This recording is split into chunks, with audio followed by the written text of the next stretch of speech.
इतिहासकारों के अनुसार कौशल प्रदेश की प्राचीन राजधानी अवध को कालांतर में अयोध्या और बौद्ध काल में साकेत कहा जाने लगा।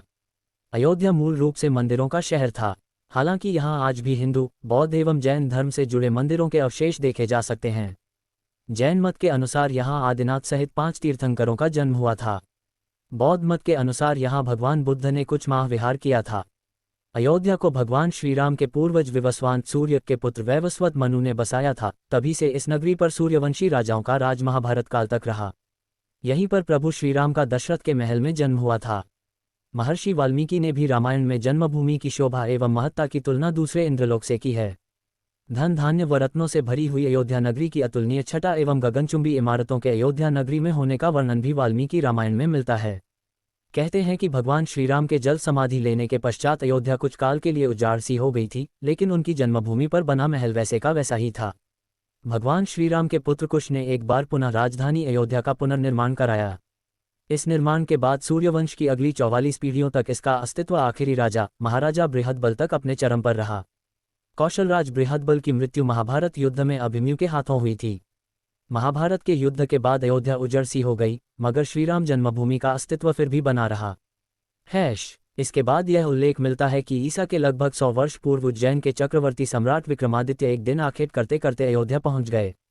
थकान होने के कारण अयोध्या में सरयू नदी के किनारे एक आम के वृक्ष के नीचे वे अपनी सेना सहित आराम करने लगे। उस समय यहाँ घना जंगल हो चला था, कोई बसावट भी यहाँ नहीं थी। महाराज विक्रमादित्य को इस भूमि में कुछ चमत्कार दिखाई देने लगे।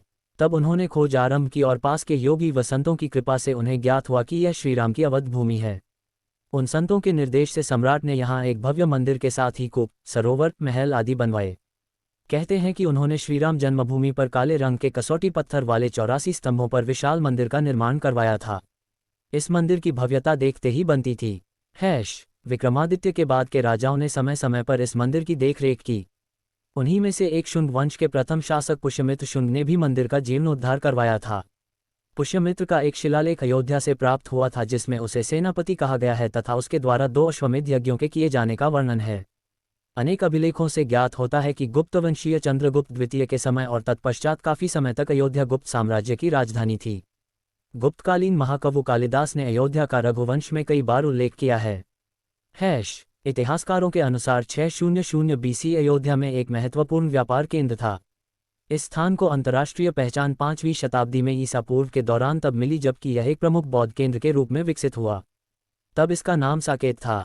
कहते हैं कि चीनी भिक्षु फाहियान ने यहाँ देखा कि कई बौद्ध मठों का रिकॉर्ड रखा गया है। यहाँ पर 7वीं शताब्दी में चीनी यात्री हेनेत्सांग आया था। उसके अनुसार यहाँ 20 बौद्ध मंदिर थे तथा 3000 भिक्षु रहते थे और यहाँ हिंदुओं का एक प्रमुख और भव्य मंदिर भी था, जहाँ रोज हजारों की संख्या में लोग दर्शन करने आते थे। इसके बाद ईसा की 11वीं शताब्दी में कन्नौज नरेश जयचंद आया तो उसने मंदिर पर सम्राट विक्रमादित्य के प्रशस्ति शिलालेख को उखाड़कर अपना नाम लिखवा दिया। पानीपत के युद्ध के बाद जयचंद का भी अंत हो गया। इसके बाद भारतवर्ष पर आक्रांताओं का आक्रमण और बढ़ गया। आक्रमणकारियों ने काशी, मथुरा के साथ ही अयोध्या में भी लूटपाट की और पुजारियों की हत्या कर मूर्तियां तोड़ने का क्रम जारी रखा। लेकिन 14वीं सदी तक वे अयोध्या में राम मंदिर को तोड़ने में सफल नहीं हो पाए। विभिन्न आक्रमणों के बाद भी सभी झंझावातों को झेलते हुए श्रीराम की जन्मभूमि पर बना भव्य मंदिर 14वीं शताब्दी तक बचा रहा। कहते हैं कि सिकंदर लोदी के शासनकाल के दौरान यहाँ मंदिर मौजूद था। 14वीं शताब्दी में हिंदुस्तान पर मुगलों का अधिकार हो गया और उसके बाद ही राम जन्मभूमि एवं अयोध्या को नष्ट करने के लिए कई अभियान चलाए गए। अंततः 1527-28 में इस भव्य मंदिर को तोड़ दिया गया और उसकी जगह बाबरी ढांचा खड़ा किया गया। कहते हैं कि मुगल साम्राज्य के संस्थापक बाबर के एक सेनापति ने बिहार अभियान के समय अयोध्या में श्रीराम के जन्मस्थान पर स्थित प्राचीन और भव्य मंदिर को तोड़कर एक मस्जिद बनवाई थी, जो 1992 तक विद्यमान रही। बाबरनामा के अनुसार 1528 में अयोध्या पड़ाव के दौरान बाबर ने मस्जिद निर्माण का आदेश दिया था। अयोध्या में बनाई गई मस्जिद में खुदे 2 संदेशों से इसका संकेत भी मिलता है। इसमें एक खास तौर से उल्लेखनीय है। इसका सार है, जन्नत तक जिसके न्याय के चर्चे हैं, ऐसे महान शासक बाबर के आदेश पर दयालु मीर बकी ने फरिश्तों की इस जगह को मुकम्मल रूप दिया।